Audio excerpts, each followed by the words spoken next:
how's your stomach and your digestion? My stomach and my digestion. Yeah. I mean, it's good. Why? Because a lot of like anxiety and stuff starts in your gut, and like Yeah. we don't realize it, and we're affected by the chemicals and the food and stuff that we put into our bodies. Yeah. And it make us feel crazy, give us all these symptoms. We think we're crazy, but like once I took a lot of stuff out of my diet, I didn't feel as weird. And Yeah. Well, that was, and I guess we can just start the show with this. This is interesting enough. Nick's on paternity leave, if you guys are wondering. So I'm doing this. This is Brooke Barsell. She's a comedian and restaurant owner here in Omaha. Hello.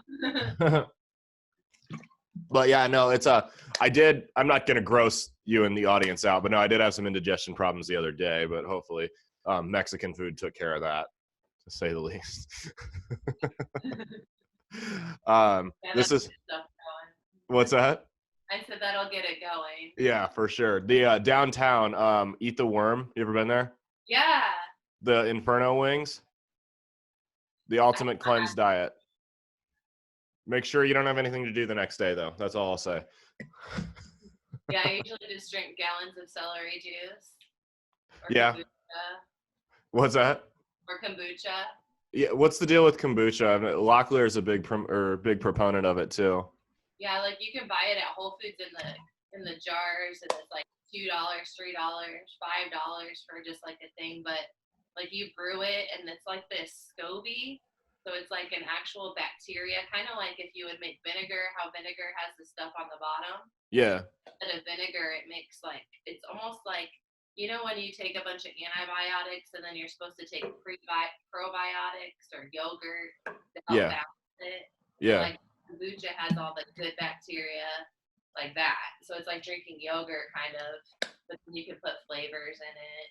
It's good. Like it. I've never had it before. I've always heard about like the benefits of it and stuff. I just never knew if it was, there's so many like, you know, like fad diets and cleansing things out there now. You can never really trust anything until you try it yourself. Totally. There's a lot. I know. It's like, I'm big into CBD. I don't know if you use that. So yeah, it helps my back. Yeah. My anxiety and back pain. I've even heard it like quells dementia and stuff like that. Badass. Like some of the symptoms. So it's episode 69. This is the only logical guess for episode 69. If people don't know, tell them about the 69 fairy and stuff, because I think everyone wants to know what the reference came from. Well, he kept turning his head. I'm like, I see a 6, I see a 9, I see a 6. Yeah, we usually have the each other, like when we see it out in the world, like if the gas is $1.69, or if the receipt is $6.09, you know, like when it shows up. But like sometimes it's like this vortex that starts to happen, right? When you see it multiple times, it's like the universe is speaking to you very loudly. You know, it's like it wants you to know that this is like something special, right? Like it's 69 degrees, 69% humidity, you know, like there's something magical in the air. I don't know. I can't wait until June 9th at 4:20 p.m. It's going to be lit. We should go live. Everyone, yeah, we should do like fuck. I really hope we're all not fucking still locked up in our homes in June. How are you dealing with quarantine besides Zoom comedy mics?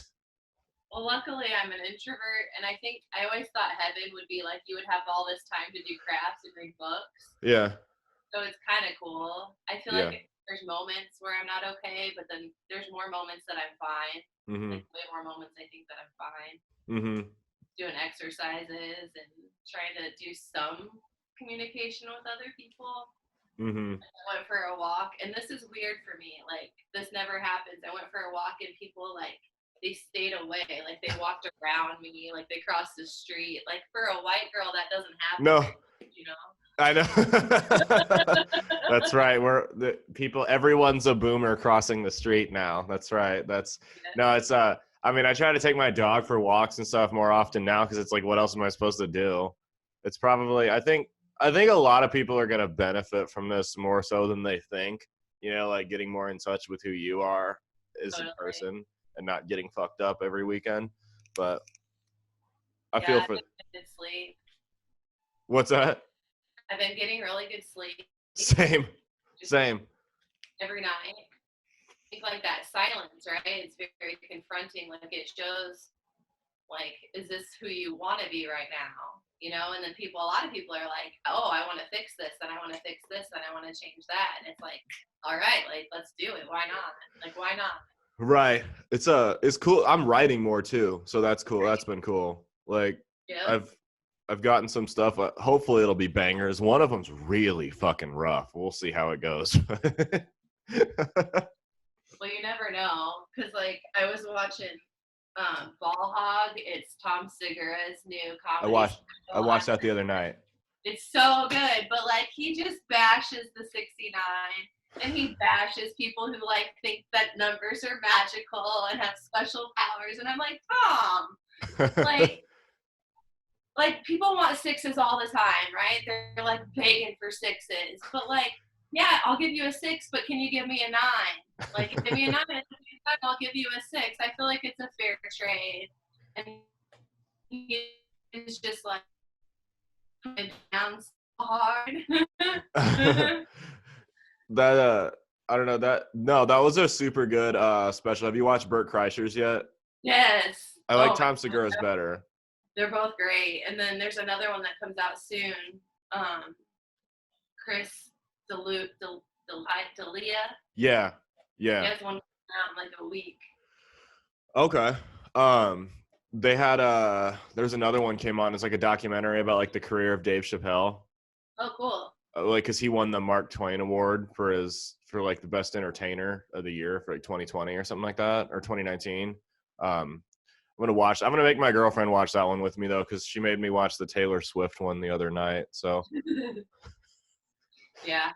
to be fair though, so like I watched that, and like obviously you just got to look at me to tell I'm not a Taylor Swift fan. It was honestly a little interesting, like what, because it shows the process of how they go through writing music. I'm like, wow, I've done that exact same thing with jokes, like with Yeah. other comedians. Like, Yeah. The creative process. it's the same for everybody, even if it's different content. Yeah. Like I'll have Pavelka and Zach Brevietti come over to my apartment, and I mean, we'll just write jokes for 4 hours. And if one good joke comes out of it, then that's better than nothing, right? Like, Right. I don't. So how do you feel about the Zoom mics everyone's doing? I like it because, well, it's still like life giving you challenges, and like you got to just jump in and embrace it and see what happens. And for me, like it's still like an open mic, you know, like half the time no one's there. You don't know if they're listening or not. Like you Right. can tell if your joke's funny, which I Yeah. think is good. And then we're connecting, like Yeah. just seeing people like in real lifetime, like that's cool. Yeah. Maybe like hundreds of people are watching. Like my Yeah. last one on YouTube, over 200 people watched it. Which one was that? It was 2 weeks ago when I hosted the Backline open mic. We had 25 people from Okay. like coast to coast sign up. But this next one, and I don't know when this podcast airs, but we're gonna have like 40 comics on it. Yeah. I think. This hopefully this podcast will be out tonight, Sunday night. So that's the goal. Well, then you could just tune in and watch it live on Twitch.tv. It's at Backline Comedy, or I think it'll be live on YouTube and Facebook. Backline Comedy. Okay, cool. Yeah, no, I'm gonna do that one too. How much do we get? 4 minutes again or 5? It was gonna be 5, but I think with 40 people, we're gonna make it 4 minutes. That's probably for the better. Do we have any like national names that are gonna be on it, or Like people that anybody would know? people that tour? I'm not sure. Okay. Like some of the people that I've never seen. Yeah. But there's like a guy from Belgium. Oh, really? Yeah. Huh. So that'll be cool. Chicago and LA, Sioux Falls. And I just kind of sprinkled them throughout. So Yeah. it should be a really fun show. Yeah, that'll be cool for sure. I don't know. It was weird for me the first time I did it, so I just started bullshitting at that point, and I just like, and then I did Ali's show, and it definitely went a lot better. Like I just did my set. I didn't try anything new. I don't know. Do you think now is the time to be trying new stuff, or should we wait till we're in front of an audience again? That's what I'm trying to get. If I'm doing a show, I want to be doing stuff I've already tried. Yeah. No, I mean on the mics though. And the mics you can like kind of like do. I would say like if you have 5 like solid jokes and then maybe 4 brand new ones kind of in the middle of them, like Right. sprinkled now, just to Right. try. You can tell if they're working because you can see the comedians if they're smiling or laughing or rolling their eyes. Oh, okay. I didn't. I'd see. I went full because like we do Zoom on our computer for the show, but I went full boomer on the mic. I had no clue how to use the Zoom on my phone. I like accidentally quit. I was I stopped halfway through my set. It was rough, but it wasn't the roughest. It wasn't as rough as my worst night at Barley Street. So there's that. That's cool though. Like either way, we're still like learning and growing. Like going to different mics in different cities. Sure, it's just an open mic, but it's a different challenge. It's a different stage, and then me trying to find my voice. Even if I Right. don't have that immediate feedback, there's still like a chat room feature too, so people can be like talking about it right then. Yeah. Yeah, that's what I was. So like I was trying to hit some mics when I was in Tampa, and I was super disappointed. The nearest one that was available that week I was there was in St. Petersburg, which is like 3 hours. And yeah, and everything else was, it seems like one guy ran the show down there. It was just super weird. Have you ever been to any in Minnesota? No. Okay. No, we're going to Minneapolis this August, so I'm hoping to hit some there. Um, but it'll be fun for sure. You did Chicago, right? Yeah, we did maybe 5 or 6 mics out there in a couple days, and I want to go back there and do some more. I've done some in Des Moines and then Yeah. Sioux Falls, and I want to go to, or not Sioux Falls, Sioux City, Okay. Illinois. Sioux City's in no, Sioux City's Iowa, right? Yeah, and Okay. then Sioux Falls is in South Dakota. Okay, gotcha. Yeah, Sioux Falls. They have mics in Sioux Falls. I did not know that. Yeah, they have like once a month they have a competition, Oh, really? but I guess they usually have locals that kind of win anyways. But it doesn't matter if you win. It's just good to try new things and Good experience for yeah. sure. I don't know. Have you won Clash at the Funny Bone yet? No. How is that judged? Because I've never understood. I definitely don't have a clean set to do there, so I'm putting that on the back burner. Yeah, you definitely have to like kind of bend to their rules, and so I feel like I'm not. It's hard to find your rhythm and your actual true self Yeah, without being able to do your real material. yeah. Um, but it's another challenge, and I feel like I like the first time I think I did really, really, really good, and I was told that I almost won by Mhm. like points, and then the second time I messed up so many times, like, and then the See, time. I felt like I did good, and then my feedback was the opposite. So like yeah. it's just a personal thing, right? Mhm. And then you trust that they're gonna pick whoever they're gonna pick. Right. See, my thing with that is like you don't want to lie about who you are. You definitely want to be yourself, but you also, it's healthy as an artist to get out of your comfort zone and Yeah. have to do a clean set. So I guess I'd like to do one. I just don't know if I have 5 clean minutes yet. And then if you want to do it again, like do you do the same 5 minutes or do you do another 5 minutes of completely new material? Right. Well, so I hosted a show back in I want to say January. And as host, everyone was like, "Hey, you can't say anything too controversial," because I never hosted up before. And everyone was, "Hey, you can't say anything too controversial. You don't want to piss the audience off because they got to keep seeing you." That was the advice I was getting. And I went up there for the first 3 minutes of my set. I was just trying all clean shit. I was bombing hard. I'm like, okay. And I went, okay, fuck this. Who wants to be offended? And of course, like a fourth of the room cheers. And the rest of them are like, oh God, what have we gotten ourselves into? Yeah, I threw some new ones out there that I don't use anymore. So Yeah, it's comedy is a rush. Such a rush. for sure. I miss it so much. Any sense? I don't know. I miss the instant gratification from strangers. That's what I miss more than anything. They either like love you or they're like, But at least you know, right? Like at least that's the great thing about all, people, personal relationships, friendships, all that kind of stuff. People can be fake and lie to you. The audience ain't gonna lie. They don't know you. They're not gonna laugh if you're not funny. That's the Right? best. They either laugh or they don't. Yeah, they can't fake that. Yeah, exactly. Unless you're certain professional comedians who pay people to pump in laughter, but neither here nor there. um, but no, it's when do you think we're gonna be out of quarantine? Well, there was this child astrologer that put a video up, and he predicted this like a year or so ago, and he said it'll be done by August, which I feel is long. I've also heard that the disease dies at like 75-ish degrees, so when it Yeah. gets warm out, we're gonna be fine. Okay. I would hate to live in Canada then, because I don't know if Right. it'll ever warm up enough. Uh, hopefully. I mean, like, I'm just going stir crazy. I just don't know how long you can keep people in their houses before they go crazy. Yeah, I think they kind of want us to go crazy. This like this weird experiment that we're in, right? Yeah. Like, have you seen the movie The Crazies? No, but I feel like I've lived that movie. Maybe. Well, what happens is like the government, they test in this like small town in Iowa. They want to test this biological weapon. So they gas these people up, or they put it in the water or some shit like that, and it makes people lose their mind and just become like violently mentally ill and start attacking each other. And it was like an experiment, and they accidentally at the end of the movie they like accidentally dump it on a neighborhood or something like that. But yeah, it's intense. It kind of reminds me of that, but it also, like right now, it disturbs me. People really seem to be turning on each other, like, and it worries me. Like there was some kid went to jail in New York because he smacked an old woman and killed her because she wasn't social distancing.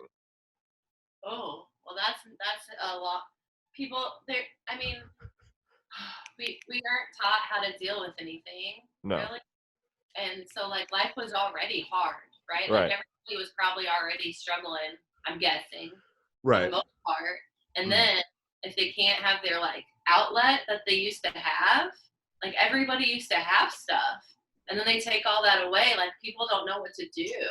For sure. And you've got, I mean, people, they're calling 911 on people for not walking 6 feet apart in the park, like, and they're, because that happened in Omaha. Someone called 911 on people playing basketball.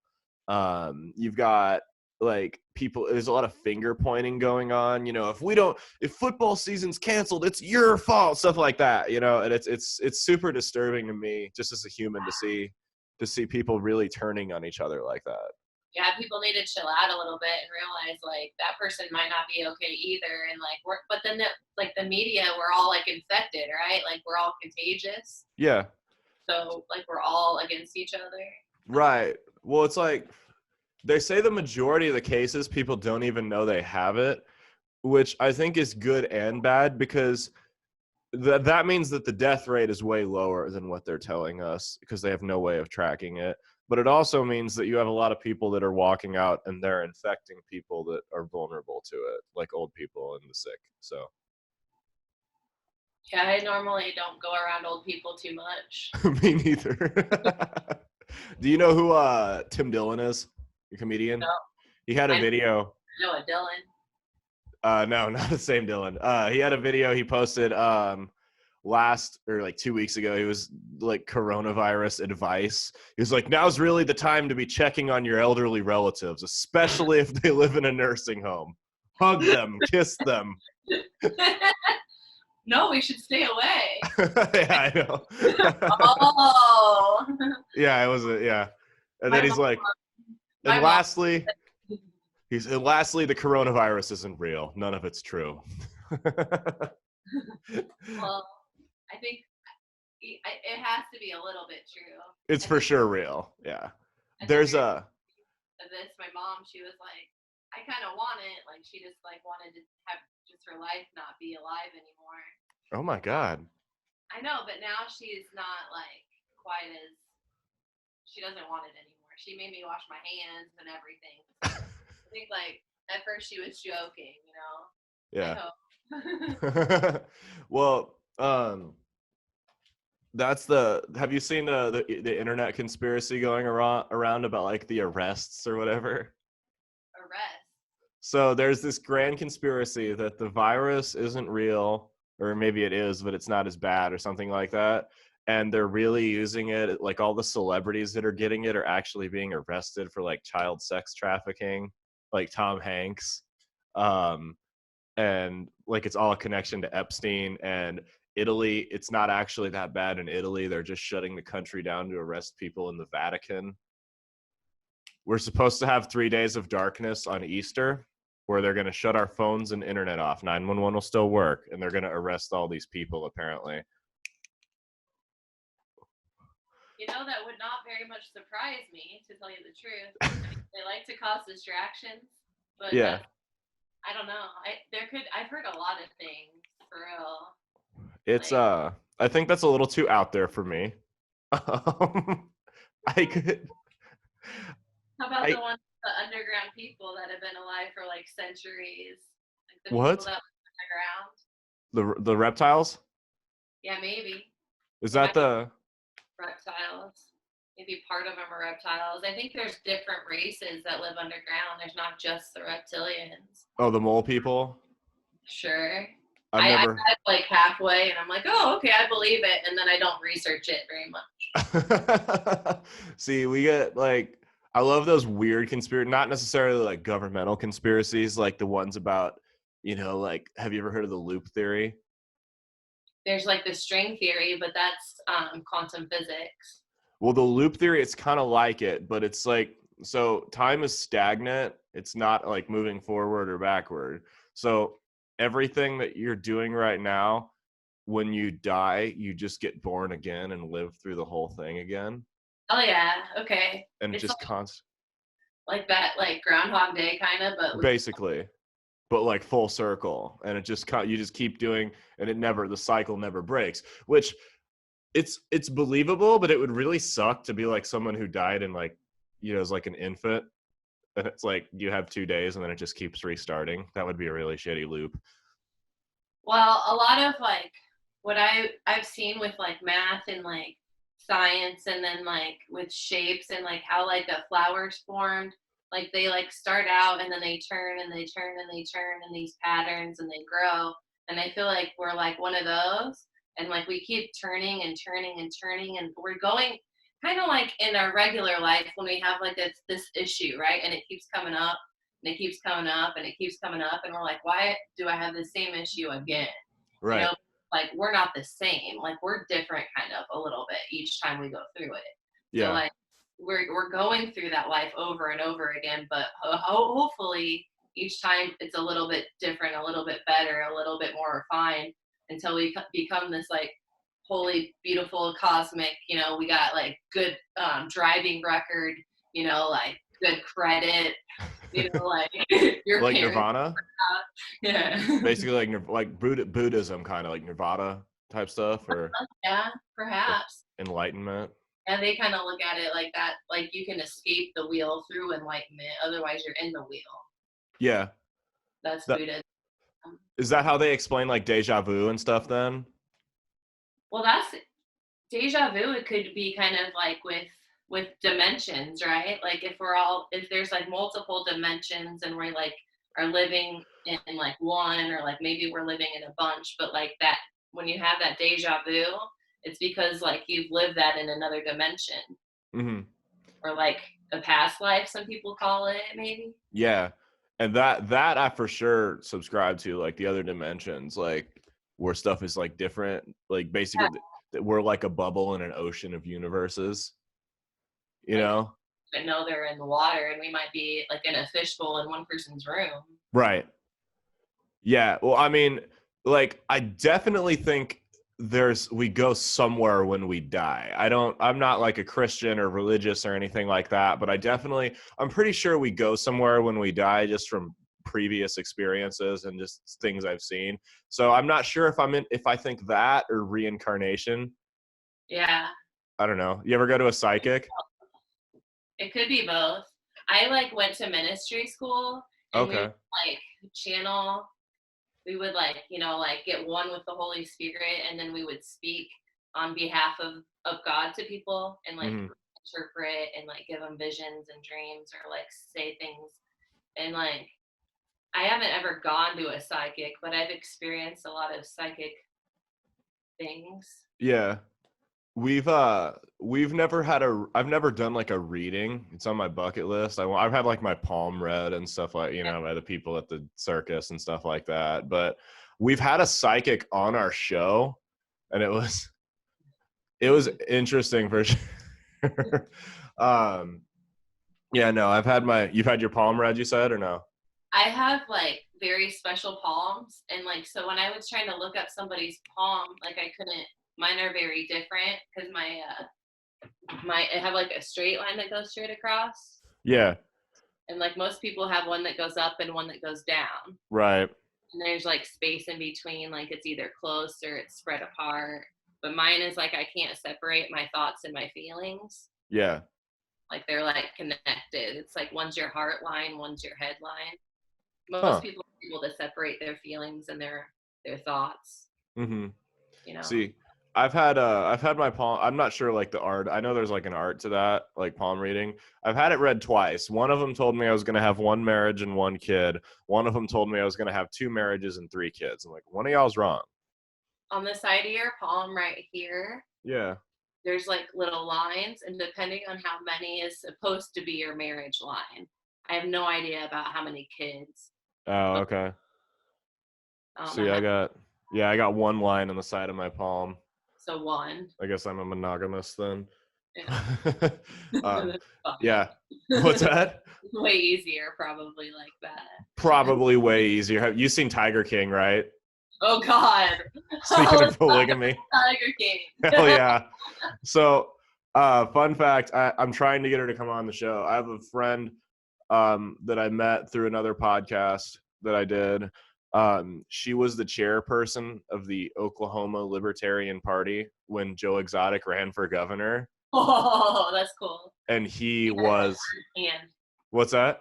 he has firsthand knowledge of this guy. Oh, he is a disaster. They couldn't stand him, like having to deal with him. And Yeah. I mean, what'd you think of the show?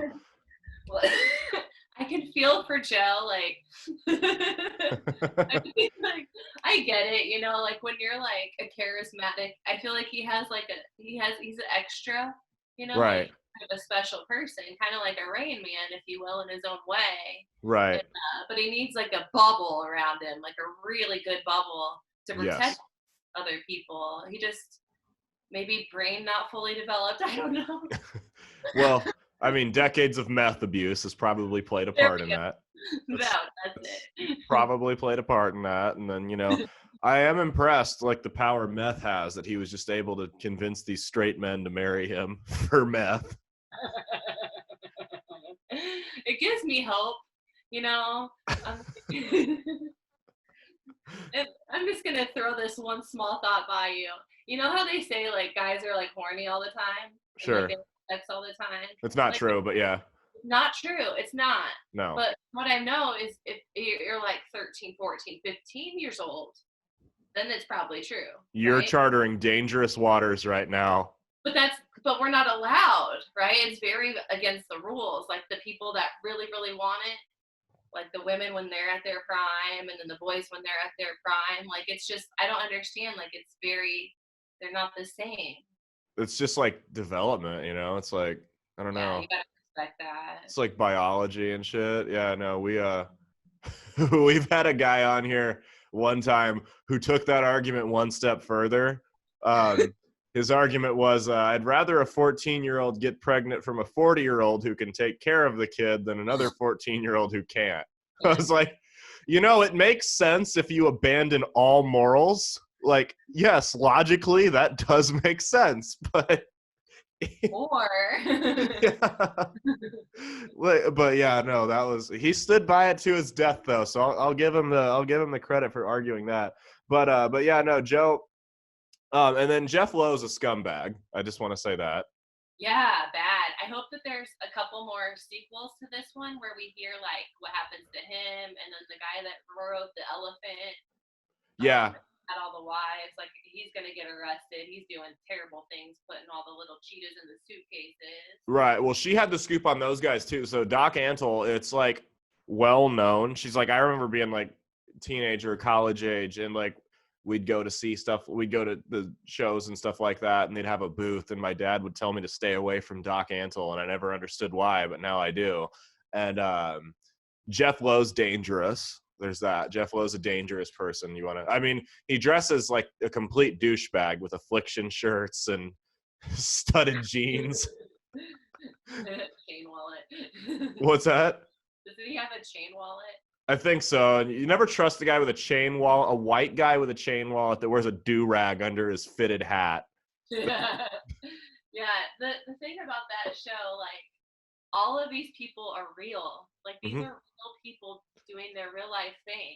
Yeah. Like, well, not characters. They're not made up. Like, they're actual real. The story is real. Like, well, that's the thing is reality's stranger than fiction a lot of the time. You couldn't take because like if you went to Netflix with a script and you're like, look, here's my movie. A gay polygamous meth addict owns 180 tigers and carries fucking machine guns everywhere he goes. And it's but he's the good guy. They would laugh you out. They wouldn't even read your script. He does feel like the good guy. He was. I mean, you've got Jeff Lowe, Doc Antle, and Carol. Joe was kind of the good. Who's the Chucky guy? Like the fat guy that like works with the FBI and James, the strip club guy? Maybe. He's a dirtball. They're all so terrible. Yeah, it's like James Garrettson or something like that. Yeah. He's a dirtball. I really feel like the case that was presented, though, if Joe could have afforded a good lawyer, they could have gotten him off. Yeah. You know, like they definitely reached out to him, so that's entrapment. So. Right. Yeah, and then PETA and all the media really like helped. And then it said when he was in court that there was really nobody on his side. Yeah. I mean, everyone, you know, when you meet all your friends and lovers by luring them in with meth, it tends to bite you in the ass eventually. All things must come to an end. I hope we just learn that lesson through him and we don't ever have to find that out for ourselves. Right. I hope to never be in a position where I need to lure my lovers in with meth. That's not...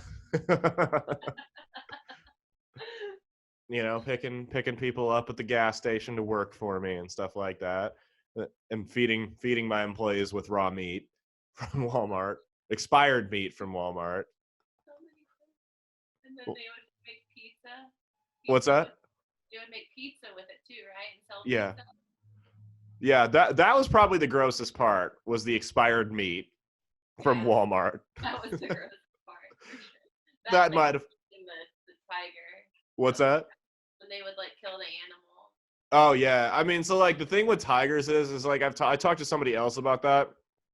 Is there are very few vets that will actually come out and work on a tiger just because it's a tiger.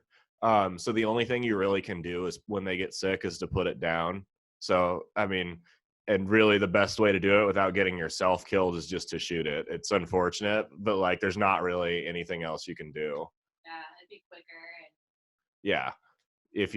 But no, Carol, so like that scene where Joe was like, where the tiger attacked his foot in the cage, and Carol got super specific about how she would do it. She had her OJ moment.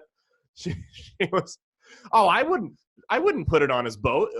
If you want a tiger to eat somebody, you cover it in sardine oil. I'm like, what the fuck did you come up with that? Yeah, she was a cookie. She was a very strange lady. That narcissistic. Yeah. So we're coming up on time here. Do you have anything you want to plug before we send everyone on their merry way? I just want people to like make laughing a priority, because it's like even taking deep breaths too. It's been kind of stressful, and I didn't, like you forget. And I don't know. We might have shows in the future. So check those out. All my shows are canceled, so we got them on the back burner. At least it's not our day job, right? Well, I do have a restaurant. that There we you are go. open for takeout and delivery right now on Uber Eats and Grubhub. No, Uber Eats and DoorDash. It's called Yeah. Philly Grill on 24th in Chicago. Do you do curbside pickup too, or no? I don't think we have asked, but we could. Yeah, because I tried to order from you guys the other day, but I live out in Millard, so it's out of the footprint for Yeah, or delivery. you can call and then give them your order and then let them know when you're there. Oh, Or okay. we'll be there in 20 minutes and then come in and grab it. It'll be ready. Okay, cool. Because I work down by there, I just don't live out there. So I'm trying to like eat local as much as possible and not at chains. Yeah. And it's weird trying to find the balance right now because there's a chance we all get locked in our homes for 2 weeks. I don't want to be eating too much out of my pantry right now, but I also don't want to spend a fuck ton of money eating out. So Yeah, it's a lot of unknowns. for sure, for sure. I don't know. Anything else you want to plug? Otherwise, we'll say bye and That was fun. Thank you. thank you much. All right, we'll see you on Tuesday. Okay. All right, open mic. I'm gonna hit it, you guys. We'll share the link. Bye. Bye.